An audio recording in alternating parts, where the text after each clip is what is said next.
Hello everyone. This is an assessment on my Dracula carlueri, a cool growing orchid from the cloud forests of South America. This plant I've had for about two and a half years, and it's put on some pretty robust growth. I'd say it's probably quadrupled in size, but there's been some lessons learned along the way, and I'll talk about what I think is working well for this plant and some of the lessons I've learned. So even though overall the plant has good size, if you'll notice, it's dropped a lot of leaves. There's some void in the middle. As this plant has stressed and as I've adapted and changed the conditions, a lot of the stress growth has dropped away. So I think if this plant had a more optimal husbandry, I'd see a much thicker, denser growth. You'll notice there's mineralization on the leaves.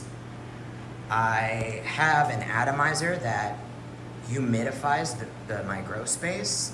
It had hard water running through it, and it put a pretty good layer of calcium dust over everything. I've corrected that, and I'm running reverse osmosis water. The mineralization buildup on my plants has ceased, and you can see I am getting nice, clean, new growth without mineralization, and it has a nice, healthy apple green color. I do believe the calcium buildup irritated this plant, and if you notice, I also have these black-brown tips. I believe that is heat stress. Currently, on my hottest days in the summer, the plant, the area that it's growing in, is hitting about 77, 78. I believe an optimal temperature would be closer to 72 during the heat of summer. I now have this plant placed basically right up against where my atomizer is growing, so it stays pretty much wet, and it has cool mist blowing on it at all times. I think it's really improved the health of the plant. I'm seeing it in robust growth.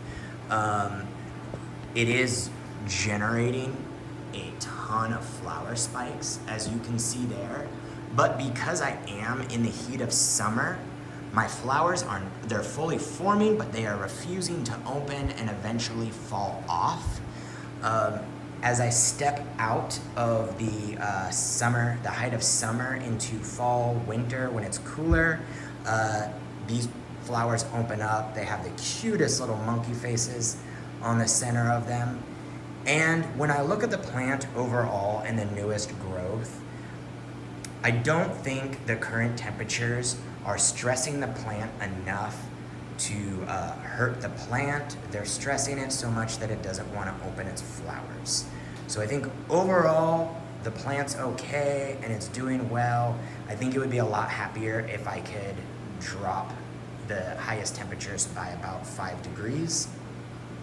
This plant does stay in a very shaded location. Again, it stays very wet. Humidity doesn't ever go below 80%. One other kind of lesson that I've learned with it, because it is a cooler growing plant and stays so wet and humid, I believe airflow is very important in this plant, especially in cooler temperatures, and when I've had a little bit of airflow issue, I get a lot of fungal and bacteria buildup and anaerobic conditions which compete with this plant. So it loves the higher humidity, it loves the cooler temps, it wants airflow to help abate any invasive bacterias and fungi that want to attack the plant. Thank you very much for watching this.